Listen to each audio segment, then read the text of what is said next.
Tuhan ini sekiranya Engkau memberkati kami dari awal, pertengahan, hingga akhir ya Tuhan. Biarlah apa yang kami persiapkan semuanya itu hanya ancang-ancang bagi kami, tapi Tuhan, tapi dari segalanya Tuhanlah yang berencana, Tuhanlah yang bertata atas hidup kami. Thank you, kami menyerahkan waktu-waktu ke depan ke dalam tangan-Mu, di dalam nama Yesus, yang sudah siap berdoa sama-sama katakan, amin. Nah, jadi hari ini kita akan kehadiran seorang pembicara. Ya, pembicara ini akan membahas tentang psikologi. Jadi dia akan bahas dan Cici ini adalah mahasiswa tingkat akhir Fakultas Psikologi di Universitas Sumatera Utara yang diterima melalui jalur SBMPTN.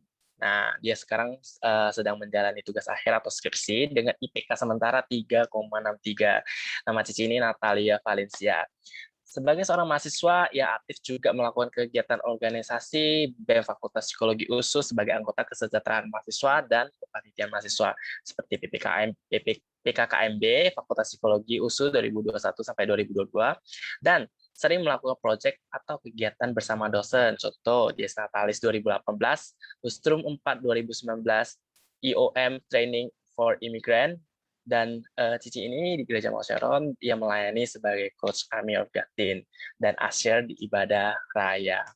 Tanpa basa-basi lagi, kita persilakan Natalia untuk sharing. Oke, halo semuanya. Sebelumnya terdengarkah suara saya? Halo? Terdengar jelas? Terdengar jelas ya? Oke, thank you buat responnya, Julian. Jadi hari ini kita bakal membahas terkait dengan jurusan psikologi ya. Nah, sebelum saya masuk ke dalam materi, mungkin izinkan aku untuk perkenalkan diri dulu. Nama saya Natalia Valencia, bisa teman-teman panggil Cinat, dan sekarang sedang menjalani aktivitas seperti biasalah, menjalani tugas akhir, kegiatan organisasi, tema, dan sekarang juga melayani sebagai coach Army of God Teen. Nah, jadi tanpa berlama-lama lagi kita masuk aja yuk ke ke slide selanjutnya. Nah, jadi kalau kita tanya nih, apa sih itu psikologi? Teman-teman pasti berpikir ini ilmu-ilmu yang membaca pikiran nggak sih, Ceh? Atau ilmu-ilmu yang menerka-nerka nggak sih, Ceh? Ya, kalau untuk orang awam sih biasa seperti itu ya. Kayak ini kayaknya ilmu-ilmu yang nanti bekerjanya tuh nangani orang-orang gila gitu ya. Nah, biasa sih orang awam bakal mikirin seperti itu. Tapi secara term itu psikologi itu adalah ilmu yang mempelajari perilaku dan proses mental.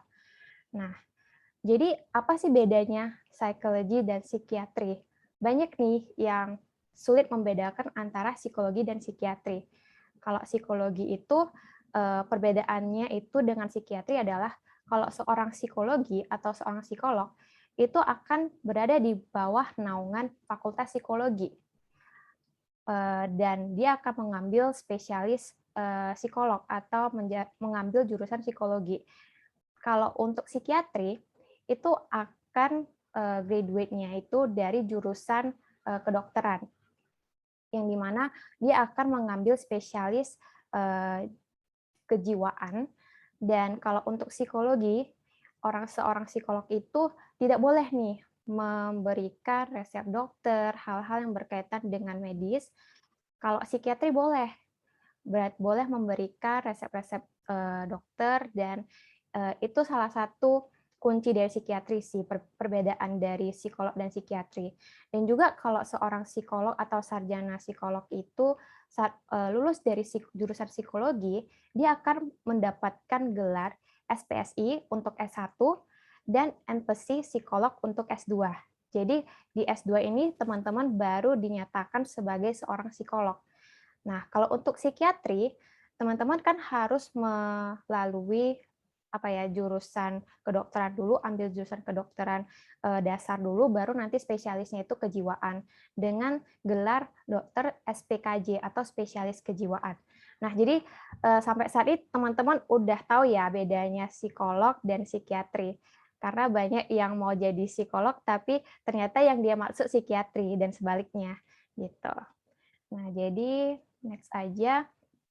Nah, ini alasan kenapa aku mengambil jurusan psikologi. Alasannya itu sebenarnya ini ada ceritanya ya. Pertama, karena awalnya aku pengennya diambil jurusan hukum, tapi saat di prosesnya nih, saat mau pemilihan jurusan, diriku bertanya dan mengambil satu tes psikologi, yaitu tes minat dan bakat. Nah, kayaknya kalau tadi udah di-mention sama Ko Wendy ya, untuk print out tes minat dan bakatnya. Nah, itu mungkin salah satu indikator kalian bisa bertemu nih dengan jurusan idaman kalian yang sesuai dengan kepribadian kalian, minat kalian, dan bakat kalian gitu. Nah, jadi Cece ceritanya datang ke bimbingan konseling di sekolah Cece, kemudian ngambil tes minat dan bakat. Nah, setelah melakukan tes minat dan bakat, ternyata hasilnya itu kecenderungan Cece lebih ke jurusan psikologi dan komunikasi. Kenapa jurusan psikologi dan komunikasi? Karena Cece itu banyak kecenderungannya itu lebih ke sosial, interaksi, kemudian kalau di term psikologinya itu tradisional itu berarti apapun yang berkaitan dengan sesuatu harus ada angkanya, harus ada faktanya, fakta-fakta yang berupa angka, baru bisa Cici percaya. Nah, itu kepribadian ataupun indikasi dari kepribadian Cece. Makanya bilanglah kalau jurusan psikologi nih sama komunikasi yang cocok. Oke, setelah itu saya pikir, apa itu psikologi? Nah, kebanyakan teman-teman juga bakal bertanya kan, apa itu psikologi? Nah, jadi Cece tanya lah ke konselor yang di sana. Cece tanya, apa sih psikologi itu? Terus prospek kerjanya gimana? Apa sih yang dipelajari? Hampir sama lah hari ini yang akan Cece sampaikan. Nah, jadi setelah C mendengar, wah ternyata keren juga nih ya psikologi ya, banyak prospek kerjanya. Karena kalau psikologi itu, kata konselornya, kalau misalnya manusia nih masih ada di bumi ini, psikologi itu nggak bakal pernah padam gitu. Karena manusia di dunia ini ada beberapa juta sih, ada 500 miliar atau gimana, 1 juta ya kan. Nggak tahu deh ya kan. Ya pokoknya itulah, selagi ada manusia, pasti ilmu psikologi ini masih akan bertahan sampai nanti menjelang sudah nggak ada manusia, baru nggak ada lah mungkin jurusan psikologi ini. Nah, jadi setelah mempertimbangkan hal-hal yang udah dijelaskan sama konselornya, jadi Cece memutuskan untuk memilih psikologi menjadi minatnya Cece. Nah, jadi sekarang saya berada di jurusan psikologi. Oke, seperti itu singkat ceritanya. Nah, jadi apa sih yang dibutuhkan untuk masuk ke dalam jurusan psikologi? Nah, ini ada 4 hal. Yang pertama itu interpersonal skill, public speaking, English, dan passionate with human related. Nah, jadi di personal skill ini, kenapa Cece bilang seperti itu, ini ada kaitannya sih dengan pengalaman-pengalaman Cece. Jadi sebelum Cece masuk ke kuliah nih, Cece kan ikut komunitas gereja, CG misalnya. Nah, di sana sebelum Cece masuk ke jurusan itu, Cece sering berinteraksi dengan orang, sering juga melayani di CG.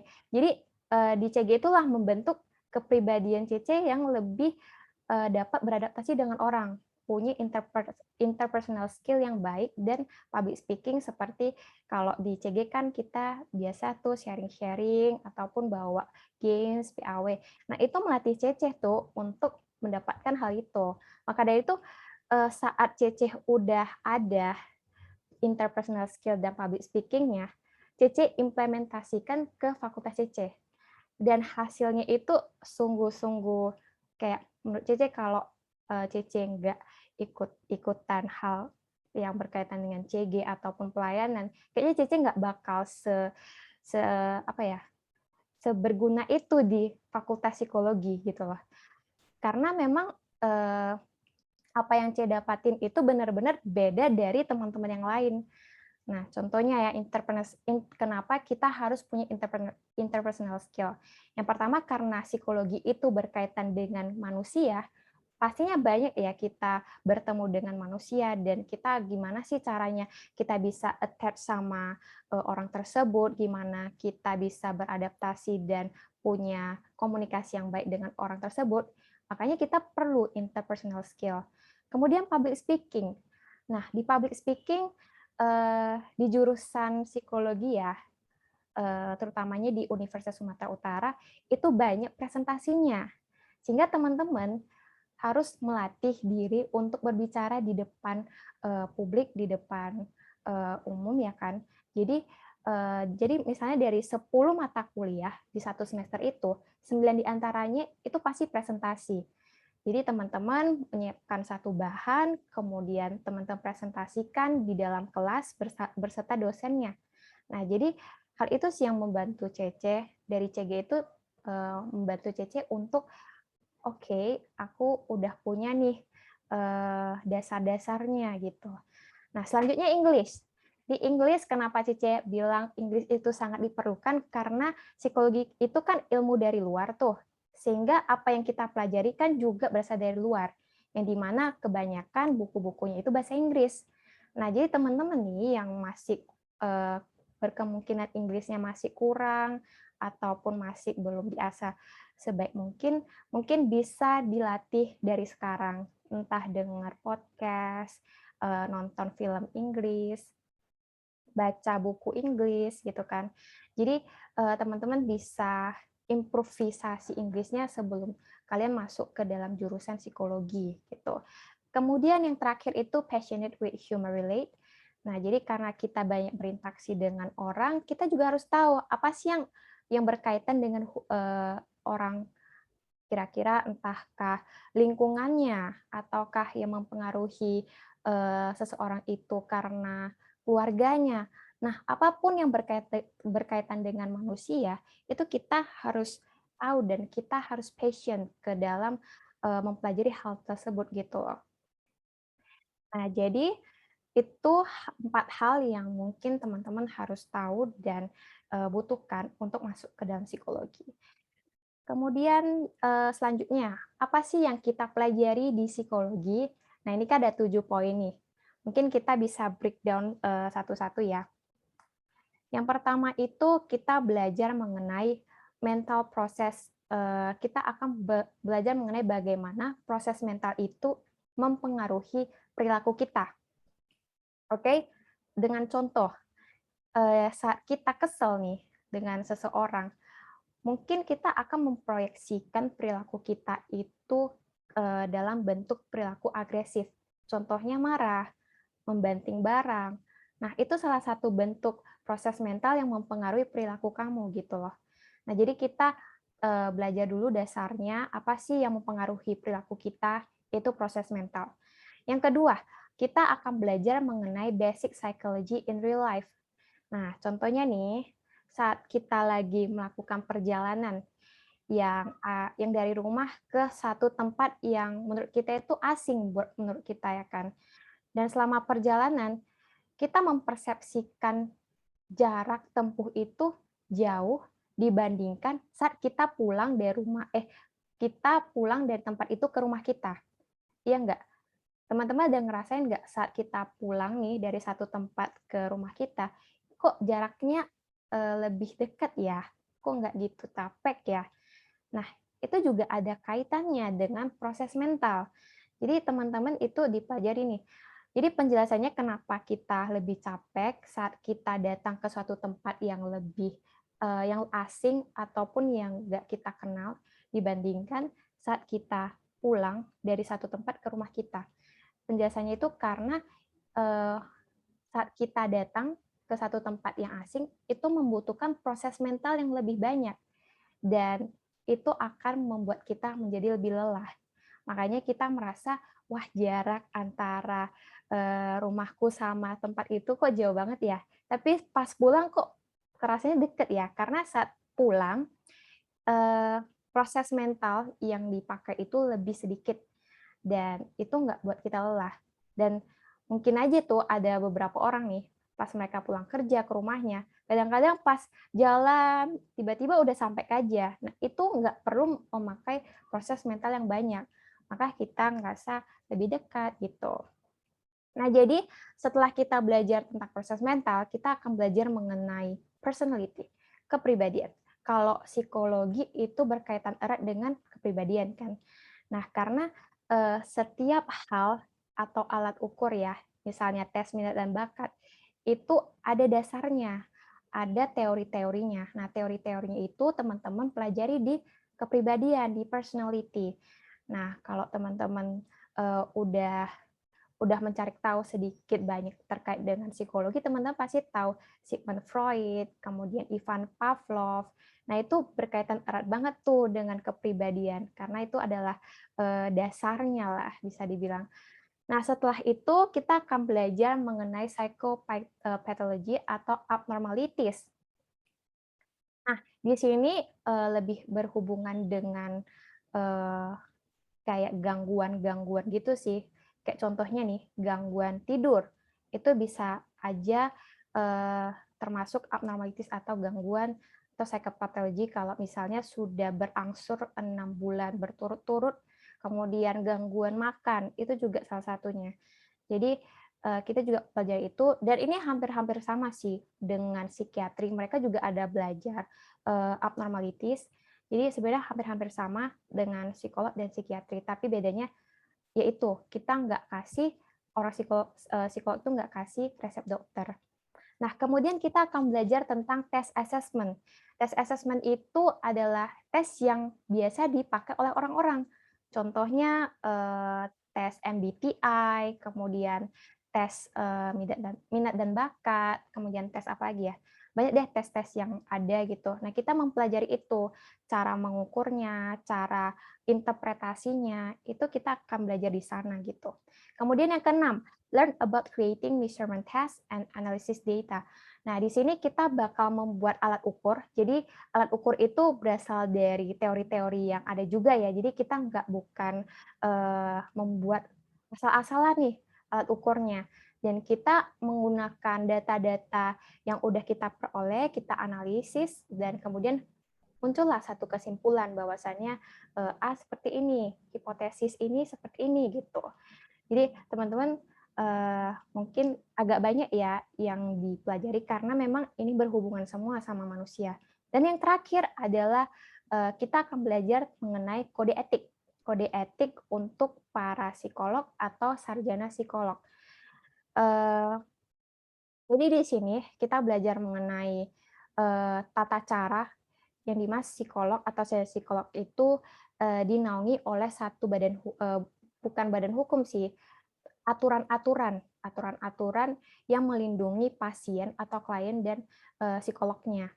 Nah, jadi di sana misalnya contohnya nih ya, contoh konkretnya itu saat misalnya aku nih jadi seorang psikolog dan ada satu klienku sedang bercerita dengan aku tentang kasus dia mengalami pemerkosaan.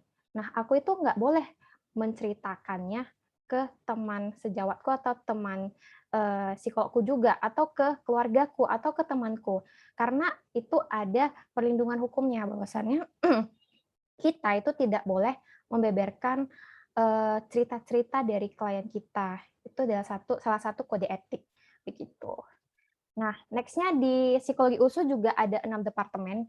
Jadi ini bukan spesialisasi bahwasannya kalau kamu ambil developmental itu perkembangan itu kamu menjadi psikolog perkembangan, bukan. Ini cuma kayak pembagiannya apa yang kita pelajari.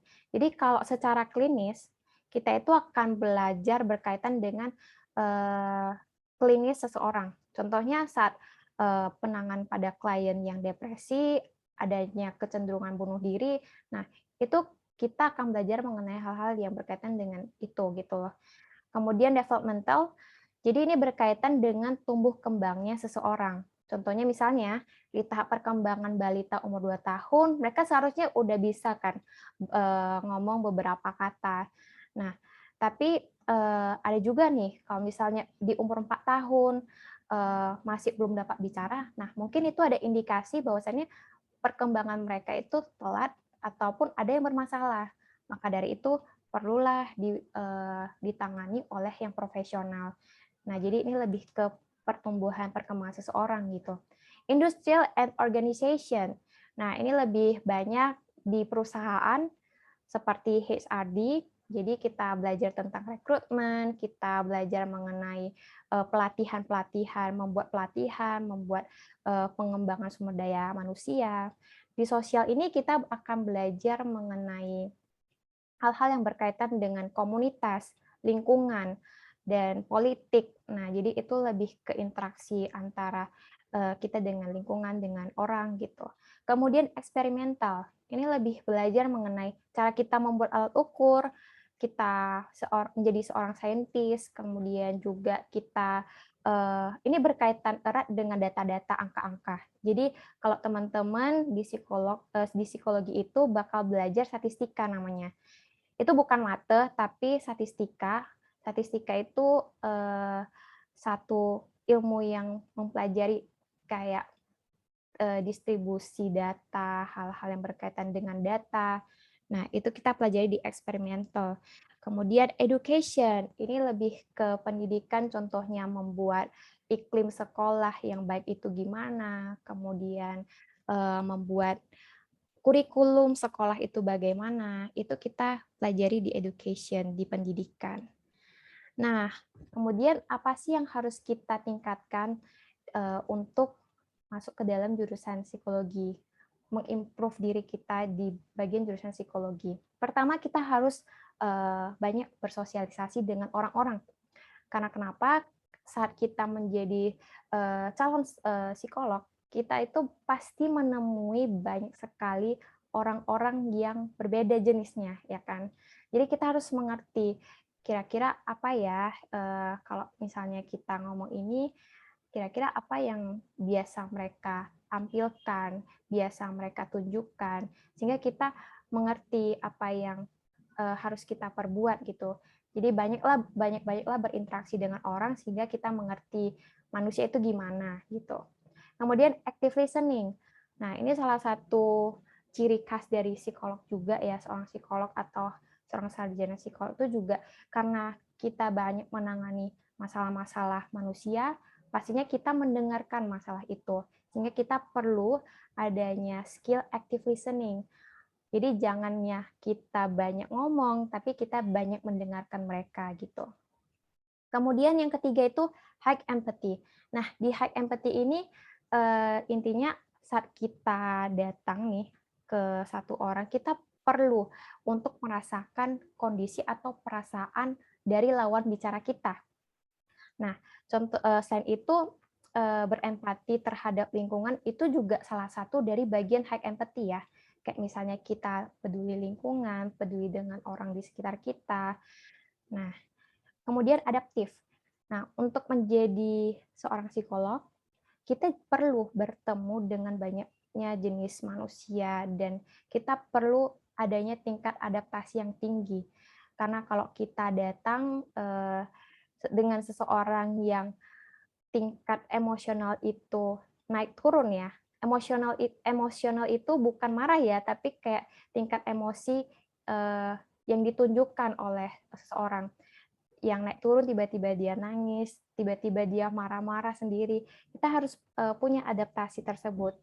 Dilatih dari mana? Dari kalian sekarang, dari mungkin bersosial dengan orang, punya komunitas, dan juga punya hal-hal yang berkaitan dengan manusia, itu bisa membantu untuk membuat kalian menjadi lebih adaptasi. Kemudian inisiatif. Kita jadi manusia itu tentunya harus inisiatif ya. Jadi kita harus tahu apa yang dibutuhkan oleh orang-orang di sekitar kita, lingkungan kita. Nah, jadi apa yang Cici tulis ini sebenarnya beriringan dengan pengalaman sih. Karena singkat cerita ya, Cici semester 1 itu memberikan diri untuk mengambil jabatan komting kelas ini kan. Nah, jadi dari semester 1 Cici udah pupuk nih inisiatifnya untuk mengatur kelas. Nah, dari itu Cici dilirik dosen atau dilihat dosen, wah ini orangnya inisiatif ya gitu-gitu, sehingga aku punya satu langkah lebih cepat dari teman-teman untuk dikenal sama dosen-dosen lainnya gitu loh. Dan ini berdampak besar sih sejauh ini sampai sekarang, karena benar-benar C banyak dilibatkan di kepanitiaan, dipercayakan untuk mengurus satu kepanitiaan. Yang baru-baru aja ini latihan dasar kepemimpinan, jadi kayak dipercayakan berapa juta ya? 17 atau 18 juta sama aku untuk dikirimkan nih ke mahasiswa 2020 sama 2021. Jadi itu kan kayak suatu privilege juga kan, bisa kenal dekanat, bisa kenal pegawai-pegawainya gitu. Itu sih. Nah, masuk lagi, berapa lama kita belajar di psikologi? Sebenarnya nggak lama-lama kali, cukup 4 tahun untuk mengambil sarjana psikologi dan 2 tahun untuk mengambil psikolog. Jurusan maksudnya gelar psikolog. Nah, jadi teman-teman itu belum dinyatakan sebagai seorang psikolog kalau belum masuk atau menempuh pendidikan S2 ya. Jadi teman-teman harus S2 dulu baru bisa dibilang kamu tuh psikolog gitu. Kalau S1 aja itu masih sarjana psikologi begitu. Nah, jadi apa sih pekerjaan yang bisa dilakukan? Nah, ini kan tadi ada 6 section ya, ada 6 bagian. Kalau di pendidikan, teman-teman bisa jadi counselor education, bisa jadi guru, bisa jadi dosen, bisa jadi konsultan di satu sekolah, kemudian di industri organisasi, teman-teman bisa jadi HRD atau Human Resource Development. Di situ banyak sih pecahan-pecahan bagiannya. Contohnya seperti talent acquisition, kemudian recruiter, kemudian trainer development, assessor gitu. Dan juga misalnya pembagian-pembagian promosi jabatan, bonus, itu semua dari HRD. Nah, kemudian di clinical. Nah, ini clinical sih kecenderungannya itu seseorang harus minimal menempuh pendidikan S2 dulu, baru bisa menjadi seorang psikolog klinis. Nah, psikolog klinis itu berkaitan dengan apa? Ya, dia biasa menyembuhkan orang-orang yang bermasalah secara klinis. Contohnya depresi. Kemudian seseorang yang pengidap HIV atau AIDS, nah itu bisa saja mental mereka itu terguncang sehingga butuh psikolog gitu untuk mendampingi mereka gitu. Nah, kemudian di sosial itu akan memberikan penanganan intervensi bagi komunitas tertentu. Contohnya nih, kalau teman-teman di lingkungan-lingkungan sekitar kalian banyak sampah, kadang ada psikolog yang memperhatikan hal tersebut. Enggak psikolog sih, lebih tepatnya yang masuk ke bagian sosial. Nah, itu akan berkaitan dengan itu. Kemudian misalnya multikultural, terkait dengan budaya, terkait dengan politik, gerakan terorisme, bencana, itu semua di sosial. Jadi teman-teman coba pikirin kira-kira mana nih yang cocok nih. Soalnya banyak banget ini kalau teman-teman udah sarjana psikologi, teman-teman bisa memilih mau yang mana gitu. Kemudian nih ada 2 terakhir yang di perkembangan yang tadi Cici bilang terkait dengan tumbuh kembangnya seseorang. Jadi ini sebenarnya bisa aja sarjana psikologi, bisa aja psikolog. Jadi kalau kamu psikolog perkembangan nih, kamu minimal tuh harus S2 juga. Karena untuk menjadi psikolog harus minimal S2. Nah, baru di perkembangan ini ya biasalah kita belajar mengenai psikologis anak, kemudian perkembangan anak sampai lansia. Jadi nggak hanya anak, nggak hanya remaja, nggak hanya dewasa, tapi sampai lansia. Ada kalau kita pelajari di mata kuliah itu sampai kematian. Nah, itu kita pelajari juga gitu. Jadi sungguh unik sih kalau di psikologi ini. Kemudian di eksperimental ini ya kita menjadi saintis gitu. Kita bisa menjadi seorang psikometrika gitu. Kemudian melakukan assessment test. Nah, mungkin itu sih. Kemudian ini nih, kira-kira rekomendasi perkuliahan yang tepat di mana ya, Ci? Sebenarnya Cici nggak muluk-muluk kayak ini nih yang bagus, enggak. Tapi kalian harus riset sendiri yang cocok kalian itu apa, budgetnya itu gimana. Nah, jadi sesuaikan aja. Tapi kalau untuk C sendiri, karena C masuk ke di USU, ya mungkin bisa C pertimbangkan, ini bagus untuk kalian. Dan juga kalau di USU itu kan UKT-nya juga disesuaikan ya dengan kapasitas cara bayarnya kalian itu gimana, maksudnya kemampuan bayarnya kalian itu gimana. Kalau CC itu 3,2 satu semester, itu yang paling maksimal ya untuk SBM. Jadi kalian bisa dapat 500.000 mungkin untuk kuliah, nah itu bisa kok. Kemudian di Universitas Negeri Medan atau Unimed, nah teman-teman juga bisa coba research di sana. UMA juga bagus, dan karena ada dosen-dosen dari psikologi USU juga pernah mengajar di sana juga gitu. Kemudian kalau di swasta, saya kurang tahu ya, karena yang saya tahu di swasta di Medan itu, yang saya tahu itu di UNPRI atau Universitas Prima Indonesia. Nah, jadi kebanyakan kalau orang yang ngambil psikologi, jurusan psikologi yang swasta itu ngambilnya di UNPRI. Nah, terus kalau yang di Jawa, ini saya lebih prefer ke Jawa sih. Nah, kalau yang di Jawa contohnya itu Unika Atmajaya, kalau teman-teman tahu. Ini ada di Jakarta atau di Jogja. Kemudian Santa Dharma itu di Jogja sama di Universitas Surabaya.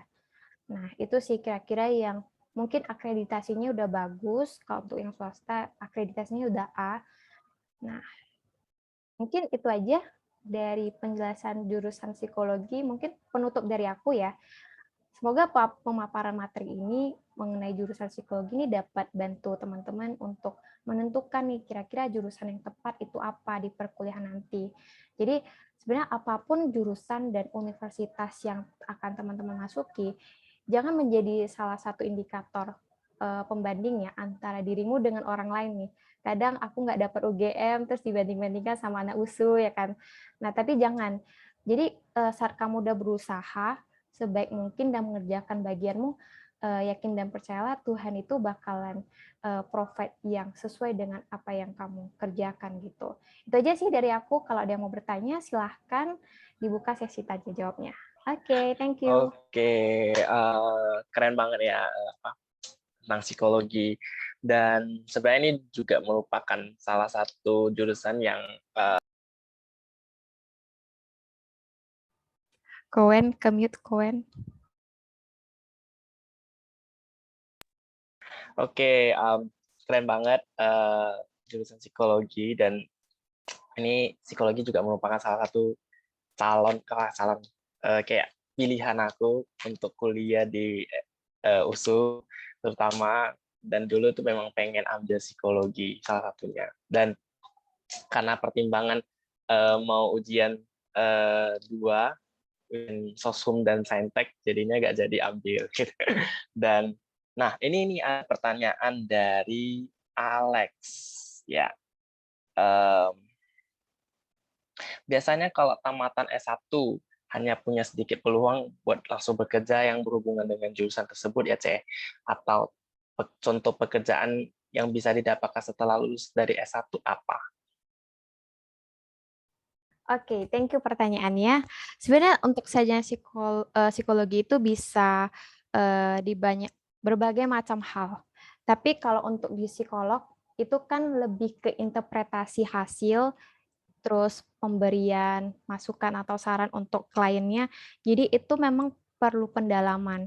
Tapi kalau kamu hanya mau bekerja sebagai HR, mau bekerja sebagai terapis anak, kemudian mau bekerja sebagai apa ya, yang masih nggak memerlukan interpretasi yang mendalam terkait satu orang, itu kamu bisa ngambil di pekerjaan itu gitu. Jadi sarjana psikologi itu nggak terbatas pekerjaannya sih. Bisa aja kamu menjadi apa ya, kayak intervensi untuk satu komunitas. Itu akan dibayar pemerintah gitu. Kayak misalnya mengevaluasi satu hal terkait dengan apa ya, misalnya evaluasi terkait dengan KPI. KPI tahu kan? Komisi Penyiaran Indonesia. Nah, jadi kita juga bakal diminta bantuan untuk melihat evaluasi film-film gitu. bukan film sih, lebih tepatnya kayak stasiun TV yang ada gitu, untuk diberikan ratingnya. Cocok nggak untuk dimasukkan, cocok nggak untuk anak-anak gitu-gitu. Jadi sebenarnya tergantung dengan koneksi juga sih harusnya ya, karena kemarin Cece pernah bekerja sama dosen terkait dengan proyek kecil terkait dengan KPI juga. Jadi Cece disuruh menjadi evaluator untuk stasiun TV gitu. Oke, semoga bisa menjawab ya Alex. Dan ini ada pertanyaan dari Natasha, ini pertanyaannya cukup banyak Wow. karena dia ada persiapkan 3 pertanyaan. Hai Ci, izin bertanya. Pertama, perbedaan antara psikologi departemen klinis dan psikiater apa ya Ci? Mungkin Oke, boleh dijawab itu dulu. mungkin dijawab dulu ya. Thank you buat pertanyaan Natasha. Jadi psikologi departemen klinis itu hampir sama dengan psikolog ya. Kalau yang tadi C jelasin, kalau psikolog sama psikiatri itu bedanya lebih ke resep dokter. Enggak, maksudnya resep obat itu nggak boleh dikasih kalau misalnya kamu itu jurusan psikologi maksudnya. Kalau kamu dari jurusan kedokteran itu boleh gitu. Itu aja sih perbedaannya. Dan titel atau gelar itu beda. Oke, sebenarnya kalau misalnya dalam kayak psikologi ini, nah di PTN ada yang ujian juga jalur Saintek, ada ujian jalur sosmed, gimana bedanya, Natalia? Oke. Ada sih, ada beberapa universitas yang memang jalur sosum, jalur saintek. Kalau misalnya sosum itu lebih ke sosialnya, kalau yang di saintek itu lebih ke eksperimen, lebih ke penelitian-penelitian gitu. Jadinya, tapi sejauh ini ya yang Cece tanyakan, kalau misalnya saintek dan sosum, sebenarnya mata kuliahnya nggak jauh-jauh beda sih, nggak jauh beda banget. Tetap kita pelajari hal yang sama. Apalagi ini kan kita pakai kurikulum baru nih, kurikulum dari Kampus Merdeka. Jadi seharusnya sih sama semua gitu. Pembedaannya cuma di sosum dan saintek gitu. Oke, lanjut ya pertanyaan Natasha. Lalu, apakah MBTI itu akurat? Karena kan hasilnya berubah-ubah. Begitu kan, Ci? Ya, oke. Nah, jadi sebenarnya MBTI itu kenapa berubah-ubah, itu disesuaikan dengan kondisi kamu saat itu. Jadi misalnya kalau kamu ikut tesnya itu pas SMA 2 dan kamu mau retest lagi di semester 1 perkuliahan kamu, itu kemungkinan bisa saja berubah. Karena ingat satu satu individu ini bisa dipengaruhi oleh faktor-faktor yang sangat beragam. Contohnya lingkungan, kemudian juga interaksi dia dengan keluarga dia, apakah lagi ada masalah atau enggak. Jadi sebenarnya kalaupun beda, enggak beda jauh banget, tetap ada di satu range yang ada standarnya lah, standar yang memang ini aja sih. Kalau misalnya IQ-mu 120, besoknya kamu diukur 122, bukan berarti kamu makin pintar, tapi memang range-nya itu hampir-hampir sama, tapi nggak jauh-jauh beda banget sih. Jadi kalau akurat bisa dibilang akurat, tapi disesuaikan dengan kondisi kamu saat itu gitu. Kan pengalaman juga kan, ada pengalaman-pengalaman yang kamu lakukan, mungkin itu akan mempengaruhi juga. Itu aja sih. Oke, dan by the way teman-teman, di hari Minggu kita ada tes MBTI juga, jadi sangat excited ya untuk itu dan juga kalian akan tahu minat dan bakat kalian itu apa. Nah, ini lanjut pertanyaan Natasha yang ketiga. Bagaimana mengatasi dan menegur orang yang self-diagnose, tetapi orang tersebut menolak ke psikolog maupun ke psikiater? Sekian pertanyaan, Ci. Terima kasih. Oke, bagaimana cara mengatasinya ya? Mengatasinya ya bilang aja kalau bukan dari ahli, diagnosa dari ahli, itu kamu nggak bisa 100% akurat. Walaupun memang ada satu atau sedikit, mungkin sedikit simptom-simptom, tapi itu nggak mencerminkan gitu. Soalnya kalau di buku DSM nih, bentar ya, coba aku kasih tahu nih buku DSM-nya itu seperti apa, setebal ini teman-teman. Jadi di buku ini kalian satu satu gangguan itu nggak hanya ada satu ciri, tapi harus ada 99 cirinya itu baru bisa didiagnosa menjadi satu gangguan. Jadi bilang aja ke temannya, kalau kamu hanya punya satu ciri ya dari ke 9 ciri ini, contohnya ya, bilang aja itu nggak mencerminkan kamu punya penyakit atau gangguan itu. Gitu. Kamu harus ke psikolog atau ke psikiater untuk mengetahui lebih jelasnya. Itu aja sih. Oke, ini ada pertanyaan dari Giovanni. Dalam psikologi ada pelajari nggak tentang body language? Oke. Ini salah satu hal yang ini ya, yang penting banget. Karena kalau untuk melihat atau mengambil kesimpulan dari satu hal, kita perlu 3 hal yang utama ini. Yang pertama alat tes, yang tadi yang tes assessment, kemudian observasi, itu termasuk body language. Jadi kita melihat misalnya gerakan matanya, kemudian misalnya apa ya, tangannya apakah menutup ataukah pas duduknya dia menyender, itu ada apa ya, bisa dibilang arti-artinya gitu. Dan yang ketiga itu adalah wawancara. Jadi ketiga inilah sumber utamanya seorang psikolog untuk mendiagnosa seseorang ataupun melihat seseorang itu bohong atau enggak gitu. Oke, itu aja sih.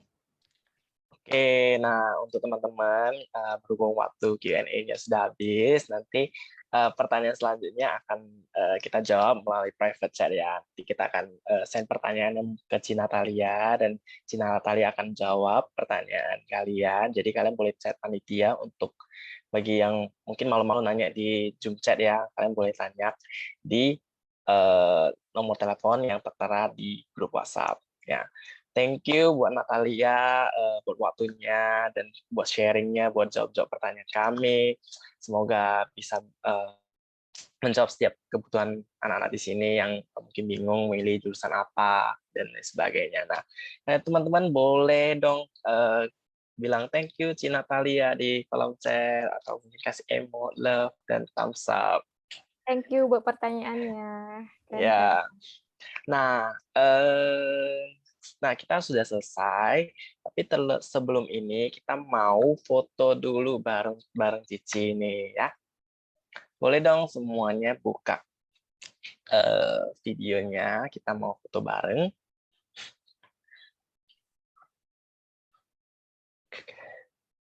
Oke. Yuda, oke, Catherine, Howard, Audriel, Catherine Claudiali, boleh buka. Bernice Evelyn, Davin,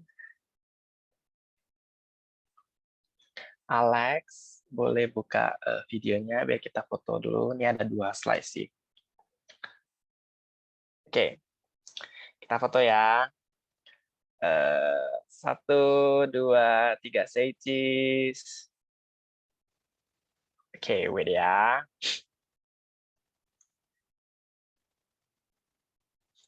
Kita sekali lagi, slide kedua. 1, 2, 3, say cheese. Oke, thank you teman-teman buat waktunya, dan sebentar lagi kita akan masuk kembali ke ruangan Zoom di 19.50 bagi teman-teman yang ingin ikut engineering, pengen tahu-tahu tentang engineering, pengen tahu tentang teknik mesin terutama, kita akan bahas di sesi kedua. Dan teman-teman jangan lupa untuk join di hari Minggu, lebih tepatnya besok. Kita akan tes MBTI dan tes minat bakat secara gratis, dan pastinya teman-teman jangan lupa untuk print out lembar soal yang sudah di-share oleh panitia. Thank you buat waktunya. Bye-bye.